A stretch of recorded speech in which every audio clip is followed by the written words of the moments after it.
Morning friends. आज सकाळी माझ्याकडून एक मोठी चूक होणार होती, पण ती माझ्या वेळेतच लक्षात आली. सकाळपासून माझं काम चाललं होतं. मी लवकर उठले, घर आवरलं, अंघोळ केली, स्किन केअर केलं आणि किचनमधलं सगळं कामही करून घेतलं. नेहमीसारखं माझं लिंबू पाणीही पिलं. तेवढ्यात आला निलेश आणि त्यालाही हवं होतं लिंबू पाणी. म्हणून मी माझं लिंबू पाणी त्याला शेअर केलं. थोडी मस्ती केली, दोघांनी मस्त डान्स केला.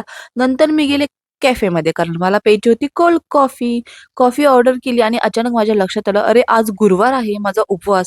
आणि मी तर कॉफी घेऊन बसले होते. कॉफी परत दिली नाही, मात्र पैसे तर मला द्यावेच लागले. पण देवाचे आभार मानते की मी ती कॉफी पिली नाही, नाहीतर माझा उपवास मोडलाच असता.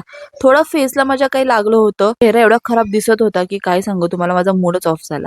घरी परतताना मी ओली भेळ घेऊन गेले. मला ती खूपच आवडते, पण काय करणार, माझा आज उपवास होता. सगळे माझ्यासमोर खात होते आणि मी शांत बसले होते. आज मी फक्त फ्रुट्सच खाणार होते, कारण खिचडी मला अजिबातच आवडत नाही. हॉटेलवर एक कस्टमर आलं होतं. त्यांच्यासोबत एक छोटंसं बाळ होतं. आमची अॅना त्याच्यासोबत इतकी क्यूट खेळत होती, की ते बघून मला एवढं मस्त वाटलं. नंतर आम्ही गेलो वखारीमध्ये लाकूड आणायला. त्यानंतर गिरण फायनल करायला गेलो. भूक लागली होती म्हणून थेट गेलो आईस्क्रीम खायला. आईस्क्रीम एवढं छान होतं की काय सांगू तुम्हाला. घरी आले तर आईने लक्ष्मीपूजन करून ठेवलं होतं.